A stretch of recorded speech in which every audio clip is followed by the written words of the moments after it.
What's up, everybody? Welcome back to another video. Last week was 3 on Thanksgiving. We went 3-0 on that. So if you got that, glad you cashed it. If you didn't, that's unfortunate. But I'm going to do 3 more today.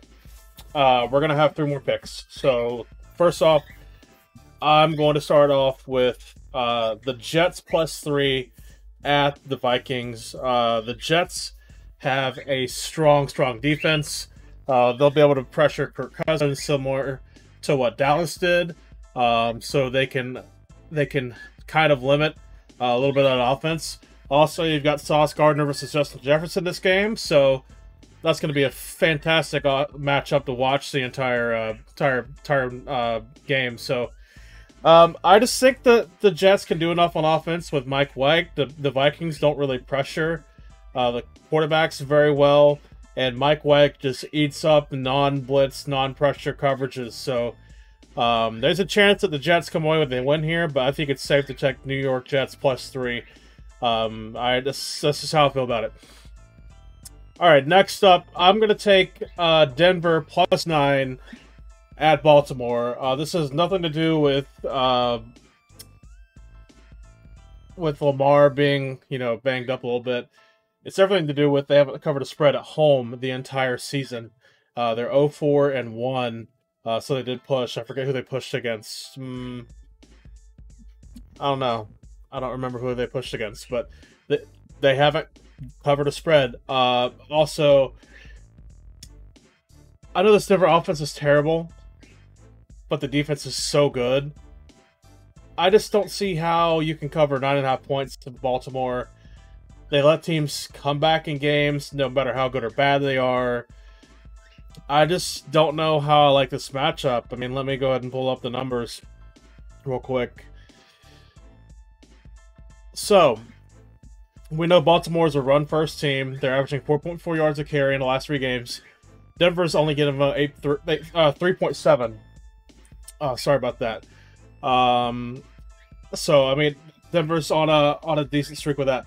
On the flip side, Denver's averaging 3.9 rushing yards per attempt, yards per carry, and Baltimore's only giving up 2.3. We know the passing offense has been bad for Denver, but Baltimore gets up the same amount, basically, that Denver gets on the yards per attempt. Baltimore throws for 6.9 yards per attempt. Denver gets up 7.7. I think it's a little skewed. I think they usually are around closer to 7. So, honestly, stats-wise, this is kind of even. The problem is the Ravens could, decide today they want to throw up 40 points for the first time and do that. But I don't know that they can. I think the Denver defense is too strong. I'm going to take Denver +9.5. Last game I'll cover, Kansas City -2 at Cincinnati. So, Kansas City, guys, the defense has been playing really well. I mean, they're only giving up 4 yards a carry right now, which is good for the Chiefs because that's been a weakness in the past.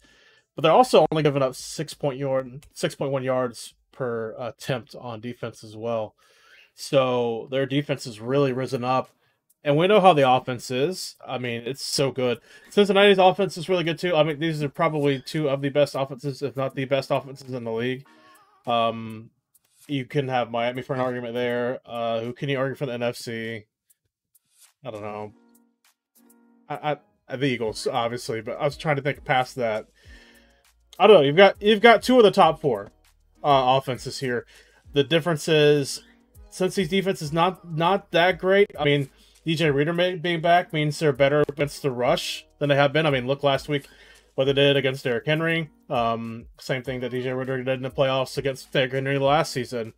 And I missed him being back, so that cost me a win last week. It's unfortunate for me, but I think Kansas City is just going to show up and prove that they're here to win. So anytime I can get Kansas City less than a field goal, it almost feels like you're getting value. So Kansas City -2 at Cincinnati.